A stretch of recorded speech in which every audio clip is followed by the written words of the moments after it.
Hello and welcome everyone. Farming based livelihood system के subject की जो लेक्चर सीरीज़ थी उसमें आज का हमारा 6 लेक्चर होगा, जिसमें हम डिस्कस करेंगे फार्मिंग सिस्टम के डिफरेंट कंपोनेंट्स। और जैसा कि हेडिंग में ही कंपोनेंट्स के नाम दिए गए हैं कि हमें crops, cropping systems, livestock, horticultural crops, agro forestry systems, aquaculture duck, इन सब चीज़ों के बारे में हमें जानना है। अब देखो, सबसे पहला तो आपके दिमाग में ये क्वेश्चन आना चाहिए कि एग्जाम में आपसे क्वेश्चन किस तरीके से पूछा जाएगा। तो एग्जाम में आपके डायरेक्टली क्वेश्चन आएगा, या तो लॉन्ग क्वेश्चन बनने के चांसेस हैं या तो 3 to 5 मार्क्स के क्वेश्चन इससे बनेंगे। डायरेक्टली आपसे पूछा जाएगा कि आप कंपोनेंट्स ऑफ फार्मिंग सिस्टम को एक्सप्लेन करो, explain the different components of farming system. तो फिर आपको उसमें ये सारी चीज़ें मेंशन करनी होंगी, crop, cropping system, live stock, horticultural crops. अब हमने फार्मिंग सिस्टम का बेसिक सा मतलब देखा था कि फार्मिंग सिस्टम होता क्या है।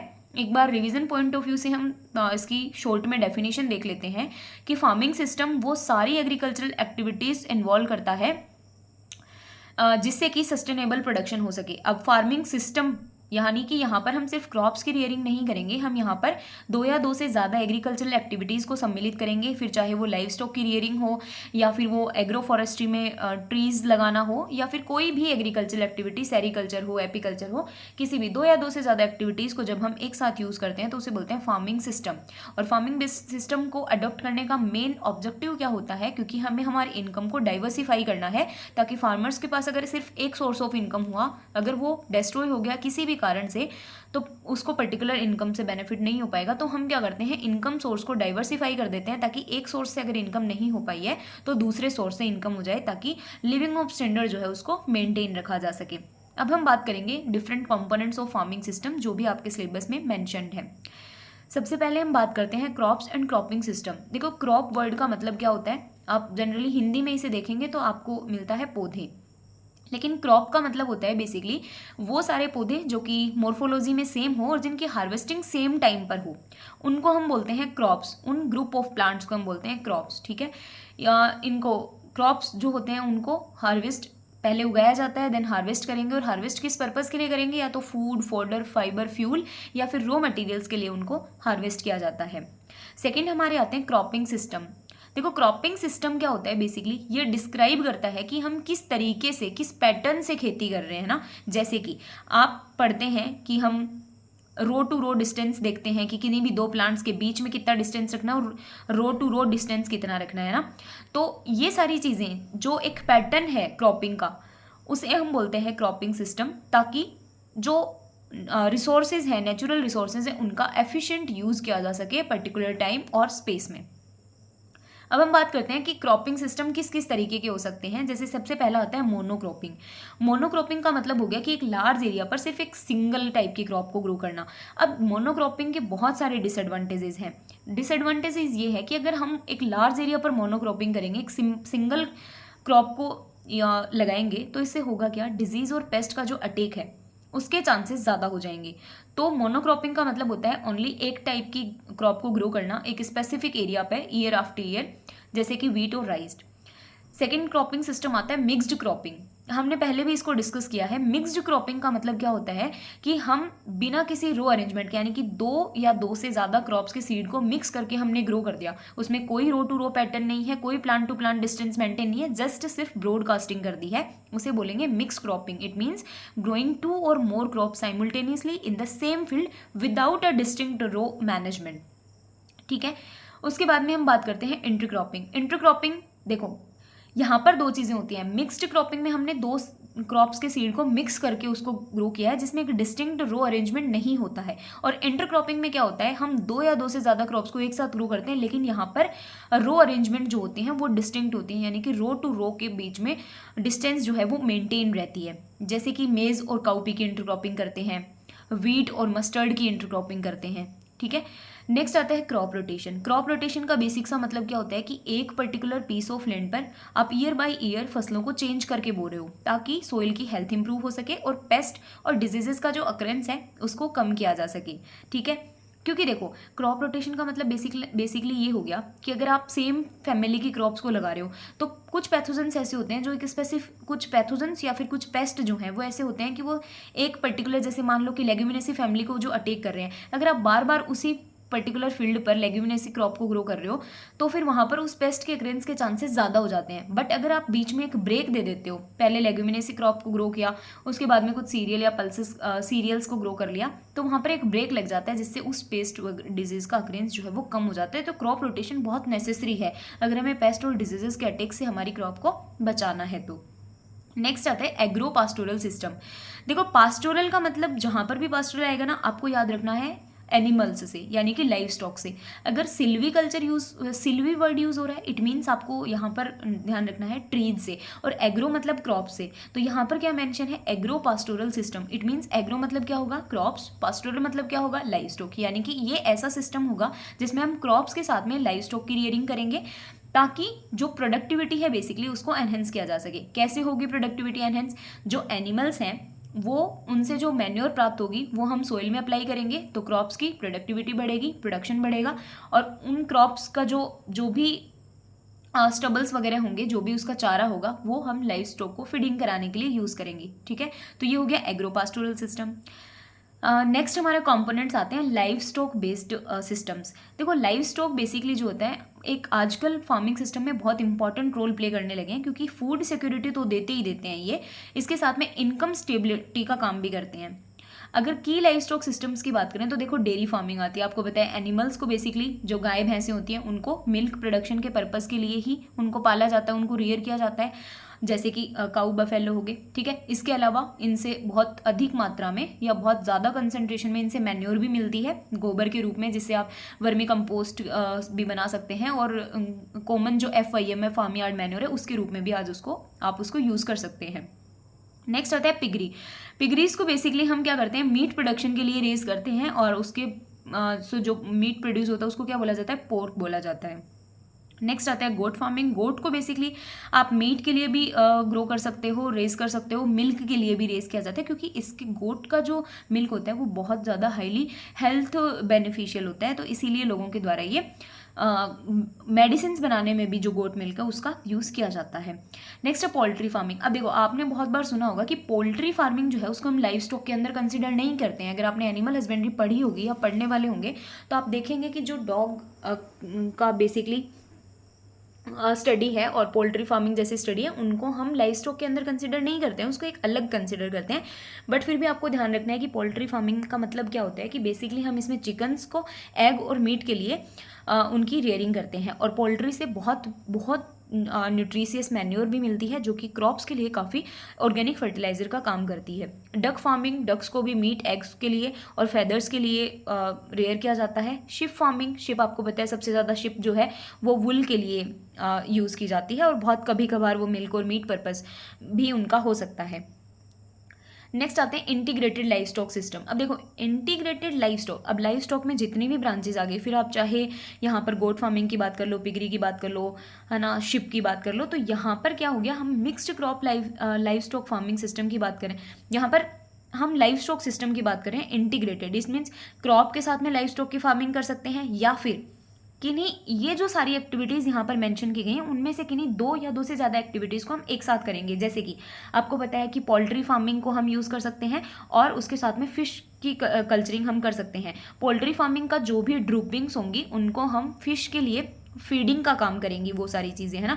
तो इन 2 को एक साथ में रेयर कर सकते हैं, एक का प्रोडक्ट दूसरे के काम में आएगा, जिसे ही हम बोलेंगे इंटीग्रेटेड लाइव स्टॉक सिस्टम। तो इसमें पहला है mixed crop live stock farming, जो कि most wide spread farming system है, जहाँ पर लाइव स्टॉक को क्रॉप्स के साथ में इंटीग्रेट करके रेयर किया जाता है, जहाँ पे एनिमल्स जो हैं वो ग्रेज करते हैं क्रॉप के रेजिड्यूज़ को, और एनिमल से मिलने वाली जो मैन्योर है वो सोइल की फर्टिलिटी को इम्प्रूव करती है। सेकंड हम बात करते हैं पोल्ट्री कम फिश फार्मिंग। तो जो पोल्ट्री की, अभी जैसे हमने डिस्कस किया, पोल्ट्री की जो ड्रूपिंग्स होंगी वो फिश के लिए फीड का काम करेंगी इंटीग्रेटेड सिस्टम में। ठीक है, तो इस तरीके से हम जो लाइव स्टॉक इंटीग्रेटेड सिस्टम है उसको भी यूज़ कर सकते हैं।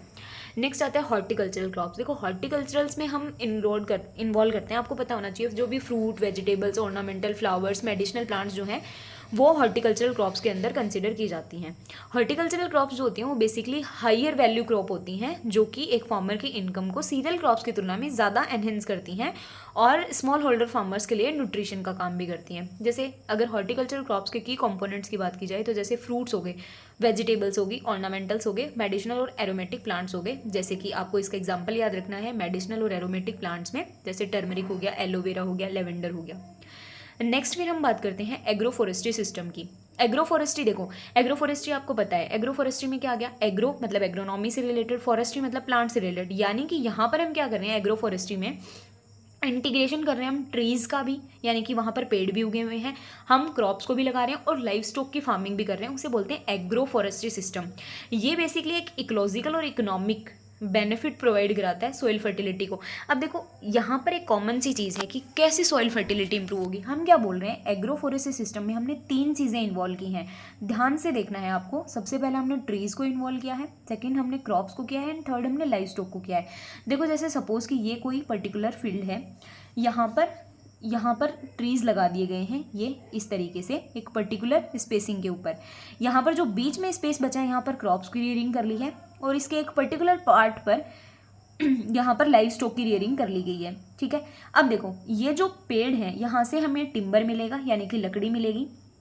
कुछ पौधों की पत्तियां जो हैं जैसे नीम वगैरह अगर लगाए गए हैं तो उनकी लीव्स जो है वो ऑर्गेनिक लीफ मैन्योरिंग के काम में भी ली जा सकती है। अगर फ्रूट ट्रीज लगाए गए हैं तो इनसे जो फ्रूट्स मिलेंगे वो भी फार्मर के लिए इनकम स्टेबलाइजेशन का काम करेंगे, और जो क्रॉप्स हैं वो बेसिकली करेंगी फार्मर के लिए सोर्स ऑफ इनकम का काम। तो ये जो क्रॉप्स हैं इनसे जो रेजिड्यूज मिल रहे हैं या फिर जो ग्रीन फॉडर के रूप में अगर क्रॉप को ग्रो किया गया है वो लाइव स्टॉक की फीडिंग के लिए काम में आएगी। लाइव स्टॉक से जो मैन्योर मिलेगी वो इसके लिए काम में आएगी। ठीक है, और ये जो प्लांट्स है ये एक्स्ट्रा इनकम दे ही रहे हैं। तो इस तरीके से एग्रो फॉरेस्ट्री सिस्टम जो है वो बेसिकली सॉइल की फर्टिलिटी को भी इंप्रूव करता है, और यहाँ पर भी इनकम का डाइवर्सिफिकेशन, देखो 3 जगह इनकम डाइवर्सिफाई हो गए। अगर क्रॉप फेल होगी बाई चांस तो लाइव स्टॉक से और ट्रीज से इनकम आ जाएगी। बाई चांस अगर ट्रीज भी जैसे, क्योंकि अब शुरुआती स्टेज में अगर ट्रीज लगाए गए हैं तो ट्रीज बहुत जल्दी प्रोडक्शन नहीं देते हैं, 4 से 5 साल लगा देते हैं फ्रूट ट्रीज जो होते हैं वो फ्रूट्स का प्रोडक्शन करवाने में। तो उस केस में जो क्रॉप्स और लाइव स्टॉक्स है उससे इनकम आती रहेगी और उसके बाद में ट्रेड से भी इनकम शुरू हो जाएगी। तो ये है एग्रो फॉरेस्ट्री सिस्टम। नेक्स्ट है एग्रो फॉरेस्ट्री सिस्टम के टाइप्स। यहाँ पर हमने पहले ही डिस्कस किया था कि सिल्वी का जहाँ पर बात आएगी वहाँ पर हम बात करेंगे ट्रीज़ की। पास्टोरल का मतलब आएगा यहाँ पर लाइव स्टॉक की। इट मीन्स कि हम यहाँ पर लाइव स्टॉक की ग्रेजिंग के साथ में हम किसके साथ इंटीग्रेट कर रहे हैं, ट्रीज को इंटीग्रेट कर रहे हैं। आपको सिर्फ नाम से याद रखना है, सिल्वी पास्टोरल। पास्टोरल का मतलब लाइव स्टॉक, सिल्वी। अगर यहाँ पे एग्रो भी आ जाता, सपोज एग्रो सिल्वी पास्टोरल इस तरीके से लिखा जाता, agro Silvi pastoral, it means क्या होता कि यहाँ पर क्रॉप्स की बात भी हो रही है, यहाँ पर ट्रीज की बात भी हो रही है और यहाँ पर लाइव स्टॉक की भी बात हो रही है। बट यहाँ पर क्या मेंशन किया गया है, only Silvi pastoral system. It means trees के साथ में हम लाइव स्टॉक की बात करेंगे ओनली। फिर आता है एग्रो सिल्वीकल्चर। यहाँ पर एग्रो का मतलब हमने क्या समझा था, क्रॉप से। सिल्वी का मतलब क्या है, ट्रीज, यानी कि इस बार हम ट्रीज का इंटीग्रेशन करेंगे ओनली क्रॉप्स के साथ में, यहाँ पर लाइव स्टॉक का कोई रोल नहीं रहेगा। नेक्स्ट आता है agri horti forestry. It means कि यहाँ पर हम एग्रीकल्चर, हॉर्टिकल्चर यानी कि क्रॉप्स, हॉर्टिकल्चर में फ्रूट क्रॉप्स वगैरह हम ले सकते हैं, या फिर कोई फ्लावर क्रॉप, मेडिसिनल, और फॉरेस्ट्री यानी कि ट्रीज जो है उसको यूज़ करेंगे, और रिस्क को, जो इनकम से रिलेटेड रिस्क हैं उनको रिड्यूस करने की कोशिश करेंगे। तो आपको नाम से ही पता लग जाएगा कि एग्रो फॉरेस्ट्री का कौन सा टाइप है। डेफिनेशन भी आपसे पूछी जा सकती है, Silvi pastoral system agro. But आपको अगर सिल्वो पास्टोरल और एग्रो वर्ड का मीनिंग पता है तो आप इन चारों टर्म्स को डिफाइन कर सकते हैं। नेक्स्ट आता है एक्वाकल्चर बेस्ड सिस्टम।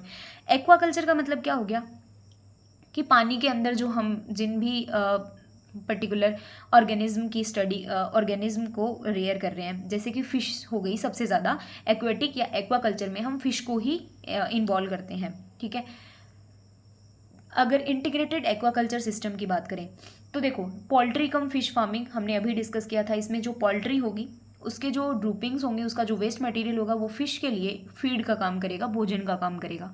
सेकंड है डेयरी कम फिश फार्मिंग। इसमें जो कैटल बफेलोज यानी कि गाय भैंस जो होती हैं जिनको कि फिश पॉन्ड के आसपास रेयर किया गया है, उनका जो वेस्ट है वो फिश पॉन्ड में एक ऑर्गेनिक फर्टिलाइजर का काम करता है ताकि फिश प्रोडक्शन को प्रमोट किया जा सके। फिर है पिगरी कम फिश फार्मिंग।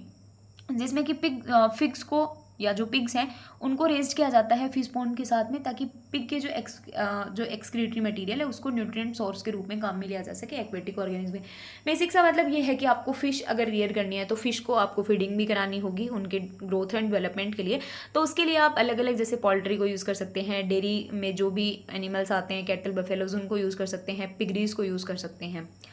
फिर आते हैं बेनिफिट्स ऑफ इंटीग्रेटेड। अगर हम एक्वाकल्चर यानी कि फिश के साथ में अगर हम किसी और पर्टिकुलर सिस्टम को लेके चल रहे हैं और किसी एनिमल्स की रियरिंग को लेके चल रहे हैं तो इस चीज़ का फ़ायदा क्या होगा। तो देखो सबसे पहला तो न्यूट्रिएंट्स की रीसाइक्लिंग होती रहेगी, यानी कि एनिमल का वेस्ट जो है वो फिश प्रोडक्शन में सपोर्ट करेगा। और फिश का जो फिर वो जो पानी आता है पर्टिकुलरली उसको हम फील्ड में अप्लाई कर सकते हैं, तो वो हमारी फील्ड की फर्टिलिटी को भी इंक्रीज़ करता है।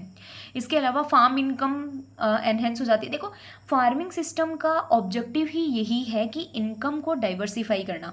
फिर आप फार्मिंग सिस्टम के किसी भी क्रॉपिंग सिस्टम की बात करेंगे, किसी भी चीज़ की बात करेंगे, तो वहाँ पर मेन ऑब्जेक्टिव यही निकल के आएगा कि वहाँ पर इनकम का डाइवर्सिफिकेशन हमें देखने को मिल रहा है। तो यहाँ पर भी ये इंटीग्रेटेड शब्द का क्या मतलब है, इंटीग्रेटेड हम क्यों करेंगे भाई। अगर हम अपनी 100% एनर्जी जैसे सपोज क्रॉप को रेयर करने में लगा रहे हैं, क्रॉप को रेज करने में लगा रहे हैं, क्रॉप्स को उगाने में, तो हमें 100%, पर हम क्यों कर रहे हैं फिर एक से ज़्यादा काम क्यों कर रहे हैं जब हमें 100% इनकम एक से ही आ रही है। By chance environment unfavourable environment की वजह से या फिर किसी और कारण से अगर क्रॉप डिस्ट्रॉय हो गई तो 100% जो लॉस है वो ना हो, इसलिए हमें इनकम को डाइवर्सिफाई करने की रिक्वायरमेंट है। और यही बेसिक ऑब्जेक्टिव है इंटीग्रेटेड वर्ल्ड का अब पर्टिकुलर इस सब्जेक्ट में। नेक्स्ट है कि सिंथेटिक फर्टिलाइजर्स के ऊपर जो हमारी रिलायंस है फॉर फिश प्रोडक्शन वो कम हो जाती है। नेक्स्ट आता है स्पेशल इंटीग्रेटेड फार्मिंग सिस्टम, जैसे कि राइस फिश सिस्टम। आपको पता है कि राइस की जो क्रॉप होती है उसमें आपको 5 सेंटीमीटर स्टैंडिंग वाटर चाहिए होता है, यानी कि पानी उसमें भरा हुआ होना ही चाहिए। तो वहाँ पर फिश की जो रियरिंग है वो की जा सकती है। अब फ़ायदा क्या होगा कि जो फिश हैं वो वहाँ पर जो पेस्ट प्रेजेंट हैं उनको फीड करेंगे, तो जो वहाँ राइस फील्ड में जो पेस्ट हैं वो कंट्रोल हो जाएंगे और फिश से जो पर्टिकुलर इनकम सोर्स है वो भी जनरेट हो जाएगा। नेक्स्ट है agro silvo pastoral system. Agro मतलब क्रॉप्स, सिल्वो मतलब ट्रीज एंड पास्टोरल मतलब लाइव स्टॉक, यानी कि इस पर्टिकुलर सिस्टम में हम crops, trees and livestock को सेम लैंड के ऊपर इंटीग्रेट करेंगे। नेक्स्ट आता है agri horti livestock system. It means crops, horticultural crops और लाइव स्टॉक को यहाँ पर इंटीग्रेट करेंगे ताकि फार्म इनकम जो है वो इम्प्रूव हो सके। ये था हमारा सारा जो पर्टिकुलर क्रॉपिंग सिस्टम और जो फार्मिंग सिस्टम था उसके कंपोनेंट्स के बारे में। यहाँ पर वैसे आपके सिलेबस के अकॉर्डिंग कंप्लीट मेंशन कर रखा है कि आपको कंपोनेंट्स ऑफ फार्मिंग सिस्टम में एक्चुअल में पढ़ना क्या है। क्रॉप्स को पढ़ना है, क्या होती हैं क्रॉप्स, क्रॉपिंग सिस्टम पढ़ना है, क्या होता है क्रॉपिंग सिस्टम, फिर उसमें लाइव स्टॉक में डेयरी, पिगरी और डकरी, और जैसे पोल्ट्री मैंने बताया था कहीं पर आप पढ़ेंगे, अगर आप एनिमल हस्बेंड्री पढ़ रहे होंगे तो आप इसको लाइव स्टॉक से अलग पढ़ेंगे, बट यहाँ पर मेंशन किया गया है तो आपको मतलब पता होना चाहिए कि पोल्ट्री फार्मिंग क्या होती है, किसके लिए यूज़ करते हैं और क्या बेसिकली इंपॉर्टेंट फैक्टर है अगर हम इंटीग्रेटेड यूज़ कर रहे हैं तो। Horticultural crops, agro forestry system और डेयरी कम फिश, पिगरी कम फिश, ये जो सारे सिस्टम्स हैं जो कंपोनेंट्स हम बोलते हैं फार्मिंग सिस्टम के, इनके बारे में। अगर आपको इस पर्टिकुलर सब्जेक्ट के किसी भी टॉपिक से रिलेटेड किसी भी चीज़ का डाउट है तो आप कमेंट सेक्शन में कमेंट करके अपना डाउट शेयर कर सकते हैं। और थैंक यू।